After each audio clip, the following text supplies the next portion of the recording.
Global পয়েন্টের পক্ষ থেকে আজকের প্রতিবেদনে সবাইকে স্বাগত জানাচ্ছি। সিরিয়ার উত্তর পূর্বাঞ্চলে সম্প্রতি একটি গুরুত্বপূর্ণ প্রশাসনিক পরিবর্তন ঘটেছে।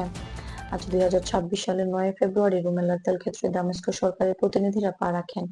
এটি ঘটে 30 জানুয়ারি স্বাক্ষরিত ঐতিহাসিক চুক্তির আওতায়, যার মাধ্যমে কুর্দি শাসিত অঞ্চল এবং দেশের গুরুত্বপূর্ণ তেল সম্পদগুলো এখন থেকে কেন্দ্রীয় প্রশাসনের তত্ত্বাবধানে একীভূত হচ্ছে। এই পদক্ষেপ কেবল আঞ্চলিক প্রশাসনিক ভারসাম্য প্রতিষ্ঠার জন্য নেওয়া হয়েছে।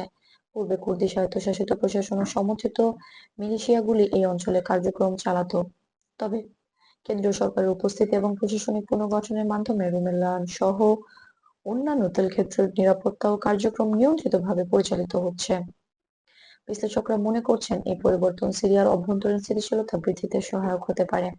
তেলের উৎপাদন পুনরায় শুরু হলে দেশের বিদ্যুৎ এবং অর্থনৈতিক কার্যক্রমে ইতিবাচক প্রভাব পড়তে পারে। তবে স্থানীয় প্রশাসনের সমন্বয় না থাকলে সামরিক জটিলতা তৈরি হতে পারে, যা নজরদারি ও সমন্বয়ের মাধ্যমে নিয়ন্ত্রণ করা হবে। আঞ্চলিক প্রভাবও লক্ষণীয়। কুর্দি অঞ্চলের পুনর্গঠন তুরস্ক, ইরান এবং মার্কিন যুক্তরাষ্ট্র সহ আঞ্চলিক শক্তিগুলোর জন্য কৌশলগত সমন্বয় এবং নিরাপত্তার দিক থেকে গুরুত্ব বহন করছে।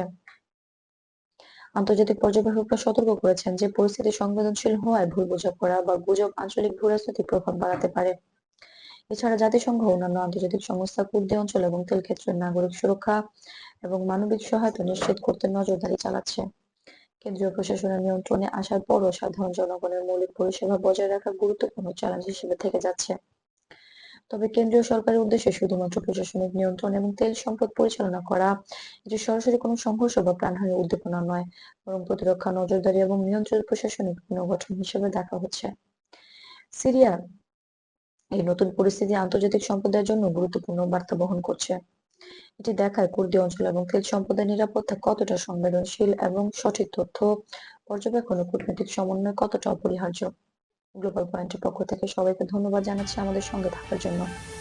আমাদের চ্যানেলটি সাবস্ক্রাইব করতে ভুলবেন না, যাতে আপনি সর্বশেষ খবর, বিশ্লেষণ এবং আন্তর্জাতিক নিরাপত্তা আপডেট সবার আগে পেতে পারেন।